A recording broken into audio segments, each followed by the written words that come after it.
Accident de Pierre Palmade. Les premiers résultats sont tombés, le comédien positif à la cocaïne. Au volant d'une voiture qui est entrée en collision avec un autre véhicule vendredi 10 février 2023. Pierre Palmade, qui a frôlé la mort au cours de cet accident, a été testé positif à la cocaïne et aux médicaments de substitution. Vendredi 10 février 2023, Pierre Palmade circulait au volant d'une voiture sur la route départementale 372 reliant Melun à Damary-lès-Lys en Seine-et-Marne. Aux alentours de 18h45, alors qu'il se trouvait à proximité du centre commercial Carrefour de Villiers-en-Bière. Le célèbre humoriste a percuté de face une voiture qui roulait dans la direction opposée, comme l'a révélé le journal du dimanche. À bord de ce véhicule se trouvait un enfant âgé de 6 ans, ainsi que sa mère, enceinte, qui conduisait.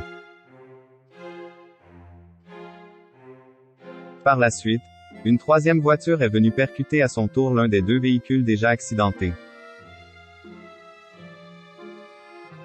Au lendemain de ce terrible accident, qui a bien failli coûter la vie de Pierre Palmade.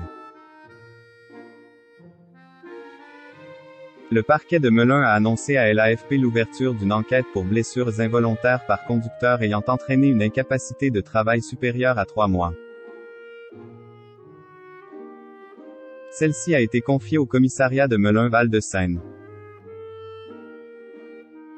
Alors que la famille de Pierre Palmade a révélé que ses jours ne sont plus en danger, la femme enceinte présente dans la deuxième voiture a pour sa part perdu son bébé.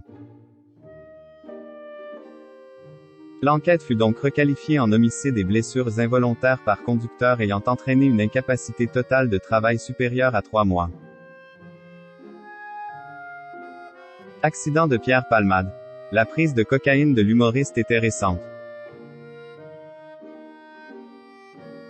Selon les dernières informations dévoilées par Le Parisien samedi 11 février 2023, les examens toxicologiques de Pierre Palmade ont révélé que le comédien était positif à la cocaïne et aux médicaments de substitution lors de l'accident.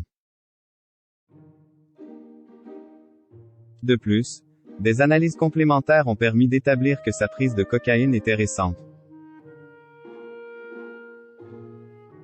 Le Parisien a par ailleurs révélé que la femme qui a perdu son bébé suite à cette collision était enceinte de 6 mois. Étant donné que le parquet de Melun a considéré que le fœtus était viable, un médecin va devoir déterminer, dans le cadre d'une autopsie, si le bébé a respiré ou pas.